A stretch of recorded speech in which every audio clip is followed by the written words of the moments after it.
This is where the horror begins. This is the entrance to the Suffolk County Family Court and Supreme Court building. Everybody going in here is in for a bunch of misery. They're in for a world of hurt. They're in for destruction of their families, and we're going to talk to them as they come out. You'll look at everybody's face as they go in. Most of the people aren't going to be smiling. That's because nothing good comes out of this building. Many people have been coming here for 5, 10, some even 15 years, every single month, taking off from work, taking time out of their day to come here into this hellhole. This is the entrance to hell. Hi, how are you? Gary Jacobs. I'm with Long Island Backstory, and we're doing a story on the horrors of family court. What's your name? I'm Isaac McNair. And what were you here for today, Isaac? You know, me and my wife was going through some troubles. You know, we just got divorced or whatnot. You know, it was a real heartbreak. You know, it cost me a lot of money, you know, a lot of pain, you know. But, you know, that's the way the system is, you know. Since you've been going, how much would you say this has cost you? And between your attorney's fees, your ex-wife's attorney fees, forensics, law guardians, how much would you say you spent in this courthouse? I'd say about $80,000, $90,000, or possibly even more.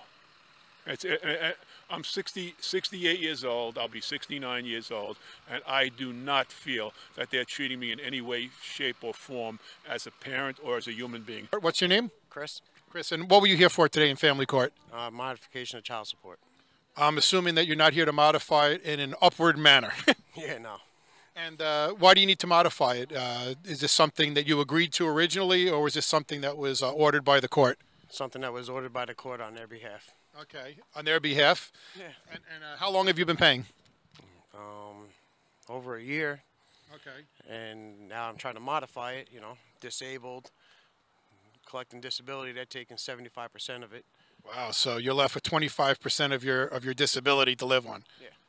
Wow, that's unbelievable. Do you feel like you were, as a father, you were treated fairly today in the courthouse? Absolutely not. And did you feel like that at the beginning, or is this just because now that you're going in for the downward modification that you feel like they're not being fair to you? It's the whole time. It's all about the women. It's a women's court. You know, it's a women's world in the courthouse. And how did it go today with the downward modification? Just as I expected. Fill out these papers, have them served, come back. Were you here with an attorney today, or were you representing yourself? Representing myself. Can't afford an attorney. I was going to say, left with 25% of your disability, there can't be much left to deal with. What about your ex-wife? Did she come in with an attorney, or did the child support unit help her try to get the money from you? Child support unit helps. Did you ever ask them for help in defending yourself, or you just here on your own? I've asked for public assistance, you know, the public defender, but being that they're taking me to court, I'm not entitled to it. So she's on their behalf. They're fighting to get the money from you. So actually, the taxpayer is paying to have her keep you paying more money that you can't afford. Pretty much. Now, let me ask this: with this amount, I'm sure it's hard to live on. What happens if you can't keep up with this amount? You know, them taking 75%. How are you supposed to live? I have no idea.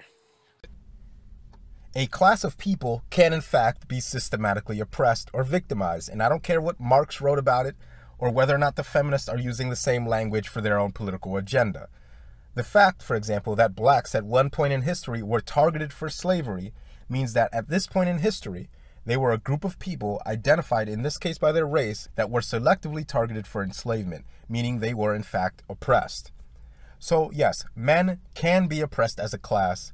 They can be victims. They can be victimized. And using the word victim or oppressed is not code word for being, quote, just like the feminists. I hope we're getting that, because I'm done allowing feminists or right-wing conspiracy weirdos to control the language I use.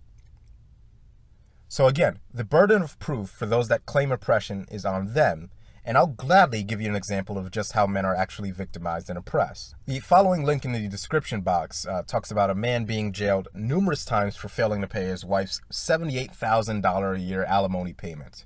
That is a form of oppression.